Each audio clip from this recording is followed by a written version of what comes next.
नमस्कार दोस्तों, तो पाठशाला एकेडमी के ऑनलाइन पोर्टल में आप सभी का एक बार फिर से स्वागत है। क्लास 10th की मैथ हम लोग पढ़ रहे थे, ट्रिग्नोमेट्री, यानी कि उसका चैप्टर नंबर 9 हम लोग पढ़ रहे थे 9.1 और डिस्कशन कर रहे थे हाइट एंड डिस्टेंस का। पिछले लेक्चर में हम लोगों ने, यानी कि पिछली वीडियो में हम लोगों ने क्वेश्चन नंबर 14 तक का डिस्कशन कर लिया है। आज के इस लेक्चर में मैं आपको क्वेश्चन नंबर 15 का डिस्कशन करवाऊंगा और 15 की प्रॉब्लम सॉल्व करवाऊंगा। तो जैसा कि आज 15 क्वेश्चन और उसके बाद आपको एक वीडियो और मिलेगा 16 क्वेश्चन का भी, यानी कि 2 क्वेश्चन आपको मिल जाएंगे कल, मतलब कि आपको 2 वीडियो जल्द से जल्द मिल जाएंगे। और ये आज के इस लेक्चर में, पूरे लेक्चर में आपको ट्रिग्नोमेट्री खत्म मिलेगी, अर्थात आपका ट्रिग्नोमेट्री हाइट एंड डिस्टेंस आज समाप्त हो जाएगी। और जैसे हाइट एंड डिस्टेंस 2 क्वेश्चन आपको समाप्त होंगे, आपकी ट्रिग्नोमेट्री वहीं समाप्त हो जाती है। फिर आपकी ट्रिग्नोमेट्री में कुछ बचता नहीं है, कुछ बचता है का मतलब होता है कि है ही नहीं है। एक्सरसाइज केवल आपने 8 देखा और उसके बाद एक्सरसाइज आपने 9, यही 2 चैप्टर हैं जो ट्रिग्नोमेट्री के अंतर्गत आते हैं। आपको पता है यही 2 चैप्टर हैं। पहले चैप्टर का नाम आप लोगों ने जाना है क्या, त्रिकोणमिति के प्रयोग, ऐसा कुछ करके, और दूसरे चैप्टर में आपका नाम है त्रिकोणमिति के कुछ अनुप्रयोग, और ये पहला था त्रिकोणमिति के प्रयोग। यानी कि आप मैं ये देखा हूं, दूसरा चैप्टर आपका application, some application of trigonometry था और पहला चैप्टर आपका ट्रिग्नोमेट्री यूजेस। तो इन दोनों चैप्टर में कुछ खास मैं बोलूं तो उतना ज्यादा था नहीं। इस छोटी से एक जर्नी में हम लोगों ने ट्रिग्नोमेट्री खत्म कर ली है। ट्रिग्नोमेट्री मतलब आज हम लोग खत्म कर लेंगे, 2 क्वेश्चन ही शेष बचे हुए, इसके बाद ट्रिग्नोमेट्री कहानी समाप्त हो जाएगी। और फिर मैं आपसे एक चीज पूछूंगा, और वो मैं पूछूंगा जब मैं 16 क्वेश्चन आपको बता दूंगा, तब पहले मैं आपको ले चलता हूँ क्वेश्चन नंबर 15 की तरफ। अब आइए हम लोग क्वेश्चन का डिस्कशन करते हैं, पढ़ाई करते हैं, क्वेश्चन पहले पढ़ते हैं, उसके बाद प्रॉब्लम सॉल्व करते हैं। तो क्वेश्चन में आपको दिया गया है, एक सीधा राजमार्ग है, एक सीधा राजमार्ग एक मीनार के पार तक जाता है, अर्थात एक मीनार कहीं है और राजमार्ग जा रहा है। राजमार्ग का मतलब होता है नेशनल हाईवे, जो होकर जा रहा है एक मीनार को टच करता है, अर्थात मीनार के तल बिंदु तक जाता है। तल बिंदु का मतलब होता है जो वह बिंदु जो जमीन के ऊपर रखा हुआ है, टिका हुआ है। जमीन के अंदर वाले की बात नहीं कर रहा हूँ, नींव तो अंदर होगी उसकी बात मैं नहीं कर रहा हूँ, केवल जमीन के बाहर जो दिख रहा है उसकी बात कर रहा हूँ। अर्थात जैसे आप अपना घर देखेंगे तो जमीन जहाँ पे टच है, जमीन जहाँ पे है वहां की बात कर रहा है। एक राजमार्ग ऐसे जाता हुआ वहां पे टच है। कोई बात नहीं, पहले मैं एक मीनार बनाऊंगा, उसके बाद एक राजमार्ग बनाऊंगा। मेरा काम ही यही है, पूरे हाइट एंड डिस्टेंस में हम लोग राजमार्ग, मीनार, टावर, भवन यही सब बनाते आए हैं, तो इसमें भी हम लोग बनाएंगे, हमारा काम ही यही है। तो आप देख रहे हैं मैं एक मीनार बना रहा हूँ और एक मीनार बनकर तैयार हो गई। अब आप बोलेंगे सर इतना जल्दी आप अगर मीनार बना देंगे तो आप अगर इतना जल्दी मीनार बना देंगे तो आपको लेके चले जाएंगे, कहेंगे भैया आपको एक साल में ढेर सारे मीनार आप बना देते हैं, एक 10 सेकंड लगा आपने एक मीनार बना दिया तो 10 सेकंड में आप एक घर बना देते हैं। अर्थात 10 सेकंड में आप एक मीनार बना रहे हैं और 10 ही सेकंड में आप एक भवन बना रहे हैं, घर बना दे रहे हैं, अर्थात होम बना दे रहे हैं, हाउस बना दे रहे हैं, कुछ भी बना दे रहे हैं। तो आपको ठेकेदार पकड़ कर ले जाएगा और कहेगा जब आप 10 मिनट में ही बना दे रहे हैं, 10 सेकंड में, तो आइए चलिए हमारे पास बहुत सारे मीनार बनाने हैं, घर बनाने हैं, हमें महीनों सालों टाइम लगता है, आप 10 सेकंड में बना देते हैं, तो आइए उसको हम हमारा टाइम भी कम कर दीजिए। तो ऐसा नहीं, हम लोग मीनार केवल बोर्ड में बना रहे हैं और इसके अलावा हमें बोर्ड बनाना कहीं नहीं आता। एक रेखा खींचा, ये मीनार मैंने मान लिया, तो यहाँ से मान लिया राजमार्ग जा रहा है, ये मान लिया राजमार्ग आपको यहाँ से जाता हुआ दिखाई दे रहा है, ये आपका राजमार्ग है और ये राजमार्ग मीनार की ओर जा रहा है। जाते जाते जाते एक टाइम ऐसा आया, ये राजमार्ग मीनार के पास बिंदु से टच हो गया, अर्थात इस पॉइंट से राजमार्ग गया, इस पॉइंट तक राजमार्ग गया, जो मीनार का तल बिंदु है या पाद बिंदु है यहाँ तक आ गया। ठीक, लगभग एक मीनार के पास बिंदु तक जाता है। तो मैंने बनाया ए बी एक मीनार है, मैं इसका नामकरण यहीं से करता हूँ ए, और इसका नाम दिया मैंने बी, और इस पॉइंट का नाम मैंने दे दिया सी। तो आपके पास देख रहे हैं बीसी एक राजमार्ग है और ए बी आपका एक मीनार है। बीसी राजमार्ग ए बी मीनार के तल बिंदु को टच करती है। ठीक, अब क्वेश्चन को आगे बढ़ते हैं। मीनार के शिखर पर खड़ा एक आदमी, बहुत ही लापरवाह लोग हैं जो कहीं मीनार के ऊपर, कहीं मीनार के नीचे, कहीं मीनार के किसी पॉइंट पे खड़े होकर कुछ ना कुछ देखते रहते हैं। इनका काम देखना ताड़ना और इसके अलावा कुछ नहीं, मुझे ऐसा लग रहा है। तो कोई बात नहीं है, यहाँ पे एक आदमी है, इस बिंदु पर, इस ए पॉइंट पर एक आदमी खड़ा हुआ है जो मीनार के शिखर पर बैठा हुआ है। आपको पता है मीनार का शिखर पॉइंट ए, तो पॉइंट ए पर आपको एक आदमी बैठा हुआ दिख रहा है। फिर क्वेश्चन कह रहा है कि खड़ा एक आदमी एक कार को 30 डिग्री अवनमन कोण पर देखता है जो कि मीनार के पाद की ओर एक समान चाल से जाता है। अब ये जो शिखर पे है, मीनार के शिखर पे खड़ा व्यक्ति जो खड़ा है मीनार के शिखर पे, देख रहा है कि जमीन पर कोई एक पॉइंट है, यानी कहाँ, राजमार्ग में, राजमार्ग पर एक पॉइंट है। एक आदमी को देख रहा है, कार से जा रहा है। काहे से जा रहा है बच्चा? कार से जा रहा है। मैं यहाँ पे कार बनाना चाहूँ तो मुझसे कार तो बनता नहीं बच्चा, लेकिन कोशिश करता हूँ। कोई मैकेनिक नहीं हूँ, ऐसा कुछ कार नहीं होगी। अब आप सोचेंगे पता नहीं क्या बना दिया, बता दिए कार है। तो एक कार है जो ऐसे कुछ इस दिशा में जा रही है, अर्थात मीनार की ओर ही जा रही है राजमार्ग में। और इस पॉइंट पे मीनार के शिखर पे एक आदमी खड़ा है। जब यहाँ से देख रहा है उस कार को, तो उसके हाथ का जो अवनमन कोण बन रहा है वो कितने डिग्री बन रहा है? 30 डिग्री बन रहा है। मैं एक रेखा खींचूंगा, ये जिसको जिसको नाम दूंगा दृष्टि रेखा, और ये इसकी आंख पर गई है, क्योंकि आंख देखने का काम करती है। ये आपको पता है, अच्छी तरह से पता है, आंख अच्छी चीजों को देखने का काम करती है। तो ये आपका मीनार हो गया, अर्थात ये राजमार्ग हो गया, सड़क हो गई, नेशनल हाईवे हो गया, जिस कभी आप देखते होंगे NH2 लिखा हुआ, NH13 लिखा हुआ, NH11, NH9। ये जो आप देख रहे हैं ना, इसका मतलब ही होता है नेशनल हाईवे।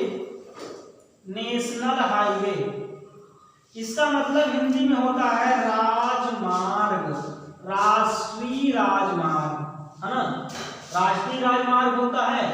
और फिर आपके गाँव में जो बनी होती है उसको आप रोड बोलते हैं। क्या बोलते हैं? रोड, केवल सड़क बोलते हैं या मार्ग बोलते हैं। जो शहरों से जोड़ रही है, गांव से शहर या गांव से शहर को जोड़ रही है। मान लिया एक पॉइंट गांव है और बी पॉइंट आपका शहर है, इसको जब जोड़ रही है, इसको आपने नाम दिया GT रोड। क्या नाम दिया भैया? GT रोड दे दिया। फिर जो शहर, राष्ट्रीय राजमार्ग का मतलब होता है शहर से, एक बड़े शहर से दूसरे बड़े शहर को जो जोड़ती है, उसको हमने नाम दिया नेशनल हाईवे, NH20, NH19, ऐसे करके। अब NH20, 13, 11, 9 का मतलब और 2 का मतलब सिर्फ ये होता है कि यह राजमार्ग 12वां राजमार्ग है या राजमार्ग 13वां है, इसका मतलब ये होता है। ठीक, तो राजमार्ग आप लोग समझे, राजमार्ग का मतलब क्या हुआ? National highway. आप लोगों ने पढ़ा होगा, आप लोग बहुत सुनते होंगे और आप लोग यूज भी करते होंगे। तो ये एक पॉइंट है जो राजमार्ग यहाँ से मीनार के पादबिंदु तक गया। मीनार के शिखर पे एक व्यक्ति बैठा हुआ है जो नीचे राजमार्ग की ओर देख रहा है। उसको क्या दिखा? उसको दिखा वाला कि एक व्यक्ति फोर व्हीलर से राजमार्ग पर चलता हुआ मीनार की ओर जा रहा है। और जब उसने कोण अपना मापा आंख का, तो उसको एंगल मिला 30 डिग्री का, और उन्नयन कोण नहीं मिला बल्कि उसको अवनमन कोण मिला है। तो मैं ये एक रेखा खींच लिया, ये क्षैतिज रेखा खींचूंगा जिसकी आवश्यकता है, और ये इसका एंगल बना आंख का कितना? 30 डिग्री अवनमन कोण, 30 डिग्री बना। आपको पता है जब ये 30 डिग्री होगा तो उस एकांतर के हिसाब से ये मान भी इसका कितना हो जाएगा? 30 डिग्री का। और क्यों होगा आपको ये अच्छी तरह से पता है, एकांतर बना। फिर क्वेश्चन को आगे पढ़ते हैं। क्वेश्चन आगे क्या कह रहा है, हम लोग इस क्वेश्चन को पढ़ते रहेंगे और पढ़कर एक पॉइंट में इसको बनाते रहेंगे। फिर कह रहा है 6 सेकंड के बाद कार का अवनमन कोण 60 डिग्री हो गया। 6 सेकंड के बाद, अर्थात इस पॉइंट सी से व्यक्ति 6 सेकंड बाद इस पॉइंट पे आ गया, माना इस पॉइंट पे आ गया। इस पॉइंट का नाम एक हम और दे देंगे डी, क्योंकि हम लोगों ने सी तक नाम दिया है, तो इस पॉइंट को मैं नाम दूंगा डी। और सी से डी तक आने में उसको कितना टाइम लगा बच्चा, तो वो टाइम आपका लगा 6 सेकंड। कितना टाइम लगा? 6 सेकंड का उसने टाइम लिया पॉइंट डी तक आने में, और इस समय अवनमन कोण उसका हो गया 60 डिग्री। तो आप इस रेखा को बनाएंगे, ये फिर से इसके आंख पर बनाए, और ये एंगल जो बना आप देख रहे हैं, ये एंगल उसके आंख का बना 60 डिग्री का, और इस 60 डिग्री एकांतर कोण ये वाला होगा, और एकांतर कोण में ये बनाएगा कितना? 60 डिग्री। कितना बनाएगा? 60 डिग्री। अब क्वेश्चन कुछ और कह रहा है। क्वेश्चन कह रहा है इस बिंदु से मीनार के पार तक पहुंचने में कार द्वारा लिया गया समय ज्ञात करना है। किस बिंदु से? जिस बिंदु पर अब कार आ चुका है, अर्थात डी बिंदु पर कार आ चुकी है, डी से बी तक जाने में कितना समय लगेगा, इसी समय को पूछ रहा है। इसी समय को, अर्थात इस डी समय को पूछ रहा है ना। आपने देखा क्या, ये एक मीनार थी। आप इस क्वेश्चन को फिर से देखेंगे, इस चित्र को मैं यहाँ बना रहा हूँ इसलिए आप फिर समझेंगे। ये आपने देखा एक मीनार थी, इस पॉइंट से एक राजमार्ग गया, इस पाद बिंदु तक गया, ये यहाँ तक मीनार का पाद बिंदु है। मैंने मीनार की मान लिया मीनार ए बी है, मीनार कितना हो गया? ए बी हो गया, और इस पॉइंट को मैंने मान लिया सी। अब इसके शिखर पे एक व्यक्ति खड़ा हो गया, मीनार के शिखर पे एक व्यक्ति खड़ा हुआ और नीचे राजमार्ग की ओर देख रहा है। राजमार्ग की ओर जब देख रहा तो उसने देखा कि एक कार वाला, कौन? एक कार वाला भैया है जो जा रहा था कार चलाते हुए, है ना, कार चलाते हुए जा रहा था, और इसने देखा कि ये कार वाला राजमार्ग की ओर ही जा रहा है, राजमार्ग में चल रहा है और मीनार की ओर जा रहा है। कहाँ जा रहा है? ये कार वाला पॉइंट सी से चलकर पॉइंट बी तक जाएगा, अर्थात मीनार की ओर जा रहा है। और ये बिंदु व्यक्ति जो यहाँ पे खड़ा हुआ है, ये पर्सन जो यहाँ पे खड़ा हुआ है, ये पर्सन जो यहाँ पे खड़ा हुआ है पॉइंट ए पे शिखर पर मीनार के, इस कार को देखा तो उस समय उसका अवनमन कोण जब मापा गया, कोण कितना है उसके आंख का, तो अवनमन कोण बना, और अवनमन कोण बच्चा बन के आया कितना? 30 डिग्री का। तो अवनमन कोण बनाने के लिए आपको क्षैतिज रेखा की आवश्यकता पड़ेगी, जो एक काल्पनिक रेखा आपको क्षैतिज रेखा खींचनी पड़ेगी। ये कहलाता है अवनमन कोण। जब कोई व्यक्ति ऊपर से नीचे की ओर देखता है तो अवनमन कोण कहलाता है। ये हो गया अवनमन कोण, अर्थात व्यक्ति ऊपर से नीचे देख रहा है। यहाँ पर व्यक्ति है, कार को देख रहा है, कार मीनार की ओर जा रही है, ठीक, और मीनार की छत पर एक व्यक्ति बैठा। जब ये 30 डिग्री है तो इसका एकांतर कहलाता है ये कोण, और ये हो जाएगा आपका 30 डिग्री। फिर आप क्वेश्चन कह रहा है कि 6 सेकंड बाद कार जो है 6 सेकंड की दूरी तय करने, 6 सेकंड चलने के बाद एक दूसरे पॉइंट सी पर आ जाता है, और उस समय उसका अवनमन कोण हो जाता है डी। तो 6 सेकंड जब चली तो अर्थात सी से 6 सेकंड आगे गई, तो ये 6 सेकंड आने के आगे आने का मतलब डी पॉइंट पे आ गया। 6 सेकंड का टाइम उसने लिया, 6 सेकंड का टाइम लिया, डी पॉइंट पे आया, और इस समय अवनमन कोण हो गया 60 डिग्री। तो इस पॉइंट को मैं यहाँ से मिलाया, इस पॉइंट को मैंने ऐसे मिलाया, और अवनमन कोण आप देख रहे हैं, अवनमन कोण होने का मतलब ये वाला एंगल अब कहलाएगा 60 डिग्री का। ये वाला 30 का था, अब ये बड़ा वाला एंगल कहलाएगा आपका 60 डिग्री का, और इस 60 डिग्री का एकांतर कहलाएगा ये, इससे हो जाएगा ये 60 डिग्री का। अब हमसे क्वेश्चन ये कह रहा है कि अब इसी पॉइंट से, अर्थात इस डी पॉइंट से मीनार तक पहुंचने में कार को कितना समय लगेगा, हम ये निकालना था। डी पॉइंट से कार मीनार बी तक पहुंचने में जो समय लगेगा उसको हमें बताना है, और लगने वाला समय अगर मैं x मान लूं तो हम लोग समय निकाल लेंगे। अब आपको फिगर समझ में आया क्या था? तो मेरे हिसाब से फिगर आपको समझ में आया होगा। तो आइए मैं क्वेश्चन करता हूँ, आपको क्वेश्चन करवाता हूँ। अब इसमें कुछ रहा नहीं, इस क्वेश्चन में कुछ मान लेते हैं, मान के अपना काम करते रहते हैं। तो आप मान लीजिए, माना मीनार की ऊंचाई h है, तो आपने मान लिया मीनार की ऊंचाई h मीटर है। आपने क्या माना बच्चा? मीनार की ऊंचाई h मीटर है, तो आपने मान लिया मीनार की ऊंचाई h मीटर है। और ये दूरी जो आपको निकालनी है d से b, इसको आपने मान लिया यहाँ x मीटर है, सॉरी x सेकंड है। टाइम आपको निकालना है ना, टाइम आपको निकालना है, अर्थात d से बी तक पहुंचने में लगने वाला समय निकालना है, तो आपने समय मान लिया x सेकेंड। कितना? x second. तो अब आप यहां लिखेंगे माना मीनार की ऊंचाई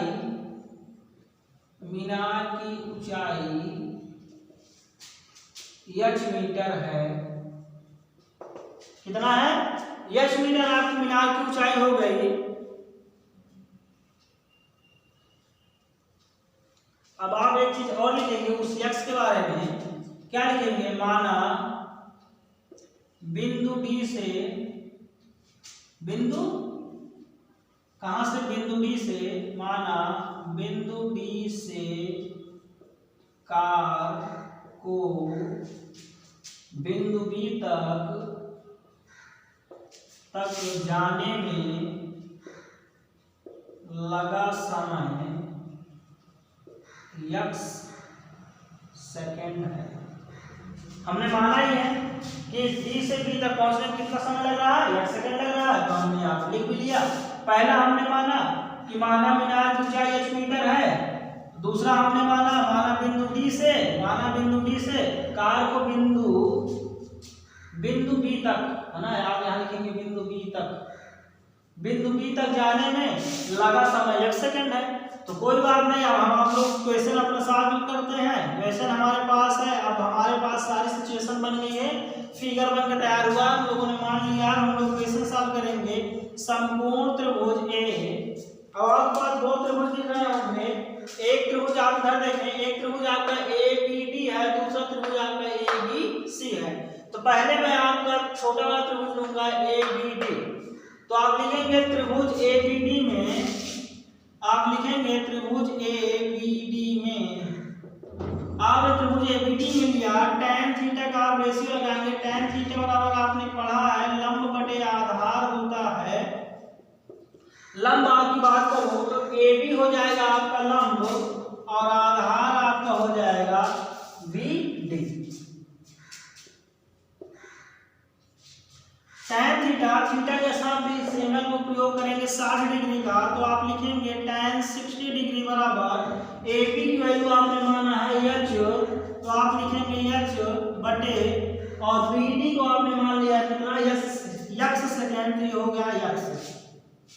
tan 60 का वैल्यू आपको पता है √3 होता है। आप लिखेंगे √3 बराबर h अपान x। क्रॉस मल्टीपल आप कर दीजिए h का √3 से, तो हो जाएगा √3x और h का 1 से करेंगे तो ये h ही आएगा। तो ये हो जाएगा h बराबर √3x। ये हो गई h की वैल्यू, अर्थात मीनार की ऊंचाई आ गई। तो हमें मीनार की ऊंचाई नहीं बल्कि लगने वाला समय निकालना है। तो आइए हम लोग समय की ओर चलते हैं। फिर से दूसरे समकोण त्रिभुज में आते हैं और लिखेंगे समकोण त्रिभुज ABC में, यानी बड़े वाले त्रिभुज में आते हैं ABC। इसमें tan का रेशियो फिर से लगाएंगे। tan थीटा बराबर आपको पता है लंब बटे आधार होता है, बराबर लंब आपका वही AB है। लंब क्या है? AB ही है। आधार आपका BC हो जाएगा। बड़ा वाला आधार होगा ये B और C आपका आधार हो जाएगा। तो आप लिखेंगे BC। tan थीटा, इस थीटा के सामने आप 30 डिग्री लिखेंगे, हो जाएगा ये tan 30 डिग्री बराबर AB की वैल्यू आप लिखेंगे x, सॉरी h लिखेंगे। आपने AB को माना है क्या? h metre. अब आप BC को क्या लिख सकते हैं? देखिए BC को आप लिख सकते हैं BD प्लस DC, है ना। BC को आप लिख सकते हैं BD प्लस DC। अब एक चीज आप यहाँ नोट करके लिख लेंगे। क्या आप BC को लिख सकते हैं BC बराबर BD प्लस DC, और BD को आपने x माना है। BD को आपने क्या माना है? BD को आपने x माना है। ये हो जाएगा x प्लस, और DC को आप दिया गया है 6 सेकेंड, तो आपने लिखा 6। अर्थात इस BD प्लस x के स्थान, BD प्लस DC के स्थान पे आप x प्लस 6 लिख सकते हैं। tan 30 की वैल्यू आपको पता है, लिखेंगे आप 1/√3 इज इक्वल टू h का मान भी आप रख दीजिए यहीं पे। h का मान आप रखेंगे कितना? √3 या, तो आप लिखेंगे √3 या बटे BD का मान आपने माना है x, तो आप लिखेंगे x प्लस DC का मान आप लिखेंगे 6 तो ये हो जाएगा 6। क्रॉस मल्टीपल आप करिए x प्लस 6 का 1 से करेंगे तो x प्लस 6 रहेगा और √3 का √3x से करेंगे तो ये हो जाएगा 3x। आपको पता ही है √3 इंटू √3 होता है, ये 3 के बराबर होता है। मैं आपको पूरे ट्रिग्नोमेट्री में इसको बताते आया हूँ, इसलिए मैं इसको डायरेक्ट लिख दिया हूँ, बार बार उसको एक्सप्लेन करने की आवश्यकता नहीं। ये हुआ। अब आप देखेंगे इस x को आप उधर ले जाएंगे, यानी कि लेफ्ट हैंड से आप राइट हैंड ले जाएंगे, प्लस का माइनस और माइनस का प्लस हो जाता है, तो आप लिखेंगे 6 बराबर 3x माइनस 2।